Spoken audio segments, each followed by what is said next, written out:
क्या आपकी भी अखंड ज्योति बुझ जाती है? तो आज की वीडियो देखने के बाद आपकी अखंड ज्योति कभी नहीं बुझेगी, पूरे 9 दिन तक लगातार जलेगी। तो सबसे पहले अगर कभी आपकी अखंड ज्योति बुझी है तो मुझे कमेंट करके जरूर बताएं। दोस्तों, जो लोग पहली बार अखंड ज्योति जलाते हैं उनकी अखंड ज्योति अक्सर बीच में ही बुझ जाती है, क्योंकि कुछ गलतियां हैं जो उनसे अनजाने में ही हो जाती हैं।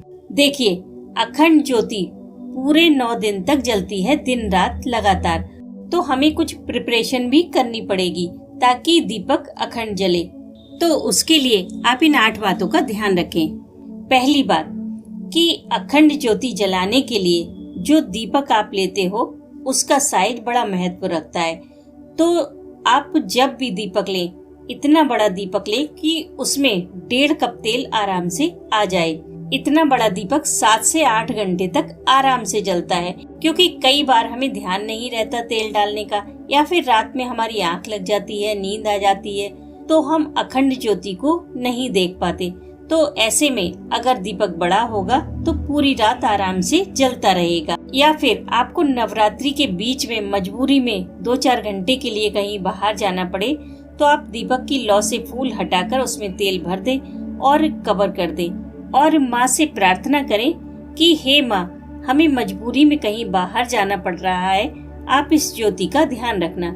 उसके बाद जब आप वापस आकर देखेंगे तो ज्योति वैसी ही जल रही होगी जैसा कि आप छोड़ कर गए थे। तो बड़े दीपक का बस यही फायदा होता है कि एक बार तेल भरने के बाद 7-8 घंटे तक आराम से जलता है। दूसरी बात, बाती कैसी ले और कितनी बड़ी ले। तो दोस्तों, ज्यादातर लोग आपको यही सजेस्ट करेंगे कि 1.25 हाथ की बाती ले और कलाबे की बाती ले, जो मार्केट में भी आसानी से मिल जाती है। अब वो लोग ऐसा क्यों बताते हैं मुझे नहीं पता, लेकिन मैं आपको अपने एक्सपीरियंस से बताती हूँ कि कलाबे की बाती इतनी अच्छी नहीं जलती जितनी की रुई की बाती जलती है, और ना ही वो आपको इतनी बड़ी लेनी होती है। रुई की बाती आपको सिर्फ 8 इंच की लेनी होती है, यानी कि 1 बालिस्त की, बस इतनी सफिशिएंट है। बाद में ये भी बच जाएगी। रुई की बाती आप घर पर आराम से बना सकते हैं। आपको थोड़ी रुई लेनी है और उसे 8 इंच तक फैला लेना है, और आपको स्क्रीन पर भी दिखाई दे रहा होगा। फिर अपने हाथों पर थोड़ा सा गंगाजल स्प्रे करें और बाती को दोनों हाथों से बट लें सख्ती से।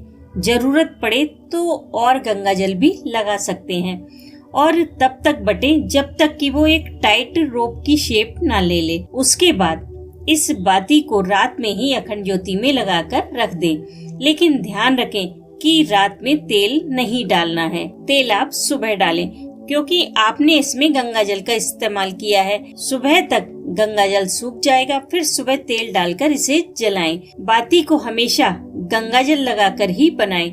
कुछ लोग देसी घी लगाकर भी बनाते हैं, लेकिन गंगाजल के रिजल्ट बहुत अच्छे मिलते हैं। एक चीज का और ध्यान रखें कि जब आप अखंड ज्योति में बाती लगाएं तो बाती आराम से ऊपर नीचे होनी चाहिए। अगर बहुत टाइट होगी तो आपको बाती बढ़ाते समय परेशानी होगी और बुझने का भी डर रहेगा। ठीक है। तीसरी बात, तेल कैसा लें। दोस्तों, खराब तेल की वजह से अखंड ज्योति हमेशा बुझ जाती है, या फिर जब हम देसी घी से अखंड ज्योति जलाते हैं तो भी उसमें दिक्कत आती है, क्योंकि घी जम जाता है।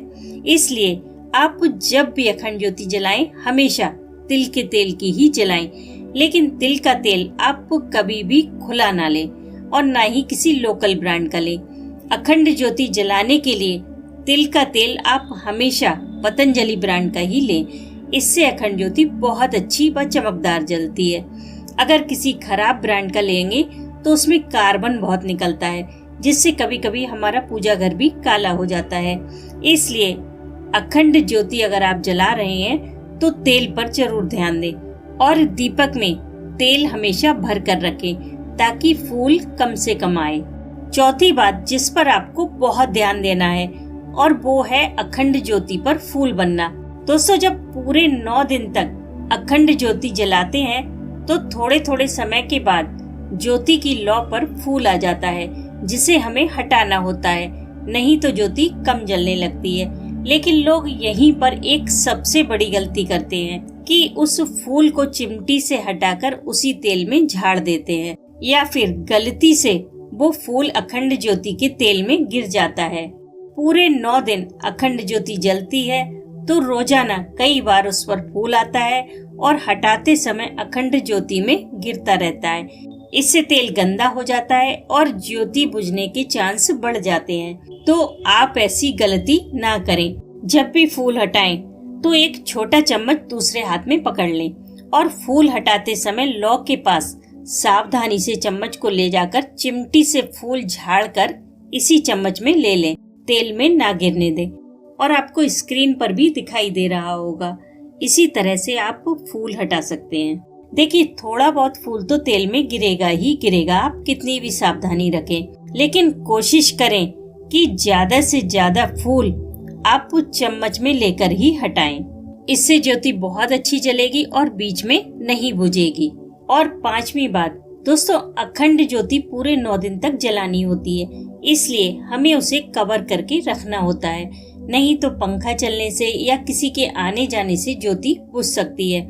इसलिए आप दीपक को हमेशा एक कांच के शीशे से कवर करके रखें। आपको स्क्रीन पर भी दिखाई दे रहा होगा। जब भी आपको तेल बढ़ाना हो या दीपक की लौ से फूल हटाना हो, तब आप शीशे को हटाएं और काम होने के बाद वापस उसे ज्योति पर लगा दें, बहुत ध्यान से। 6ठी बात, जब भी आप दीपक की बाती को सही करें तो उससे पहले एक छोटा दीपक हमेशा तैयार रखें, लंबी बाती लगा के। जब भी आप अखंड ज्योति को ठीक करें तो उस छोटे दीपक की बाती को अखंड ज्योति के ही तेल में डुबोकर अखंड ज्योति से ही जलाकर रख लें। उसके बाद बाती को सही करें। आपको स्क्रीन पर भी दिखाई दे रहा होगा। अगर इस काम को करते समय आपकी अखंड ज्योति बुझ जाती है तो उसे छोटे दीपक से वापस जला सकते हैं, लेकिन बाती सही करते समय छोटे दीपक पर भी पूरी नजर बनाए रखें, कहीं ऐसा ना हो कि वो बुझ जाए। अगर आपको टाइम ज्यादा लग रहा है तो आप अखंड ज्योति में से लेकर थोड़ा तेल भी छोटे दीपक में डाल सकते हैं, लेकिन कभी भी छोटे दीपक को माचिस से ना जलाएं और ना ही तेल बाहर से लेकर उसमें डालें। हमेशा उसे अखंड ज्योति से ही जलाएं और बाती भी अखंड ज्योति के तेल में ही भिगोएं और उस छोटे दीपक को बाद में अपने आप बुझने दे, फूंक मारकर ना बुझाएं, ठीक है। और बाद में एक छोटा दीपक बनाकर हमेशा तैयार रखें। 7वीं बात, अखंड ज्योति को और उसके आसपास की जगह को हमेशा साफ सुथरा रखें। वहाँ 9 दिन तक माँ का वास रहता है। कई लोग अखंड ज्योति के आसपास इतना गंदा कर लेते हैं कि लगता ही नहीं कि ये माँ की ज्योति है। वहाँ तेल भी गिरता रहता है, फूल भी झाड़ कर डालते जाते हैं और भी चीजें वहाँ पर गिरा देते हैं, लेकिन आप ऐसी गलती ना करें। आप अगर उस स्थान को गंदा रखेंगे तो अखंड ज्योति बुझ जाएगी, इसलिए साफ सफाई का हमेशा ध्यान रखें। फूल झाड़कर ज्योति के आसपास ना गिराएं, एक कटोरी में ही इकट्ठा करें। बाद में जब आप सभी पूजा सामग्री का विसर्जन करें तब इसका भी विसर्जन कर दें। जहां माँ की स्थापना की है उस स्थान को और अखंड ज्योति को आप जितना साफ रखेंगे माँ उतनी ही प्रसन्न होंगी। 8वीं और सबसे जरूरी बात, अगर इतना सब करने के बाद भी आपकी अखंड ज्योति बुझ जाती है तो पक्का आपके घर में नेगेटिविटी बहुत ज्यादा है, जो माँ की ज्योति को रोकने की कोशिश कर रही है, क्योंकि माँ की ज्योति साक्षात परमात्मा का ही स्वरूप है और कोई भी नेगेटिव एनर्जी ये नहीं चाहती कि हम परमात्मा से जुड़ें। इसलिए जब भी आपकी अखंड ज्योति बुझ जाए तो बस माँ से क्षमा प्रार्थना करके उसे फिर से जलाएं।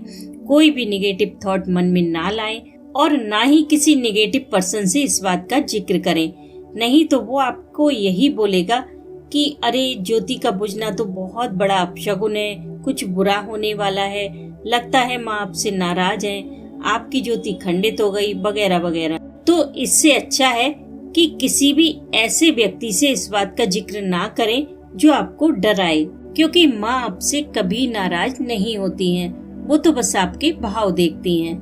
और हाँ, एक बात मैं आपसे जरूर कहना चाहूंगी कि नवरात्रि में आप व्रत करें या ना करें, लेकिन किसी न किसी साधना को करने का नियम अवश्य लें। आपको स्क्रीन पर भी दिखाई दे रही होगी। आप इनमें से कोई न कोई साधना अवश्य करें। जय माता दी।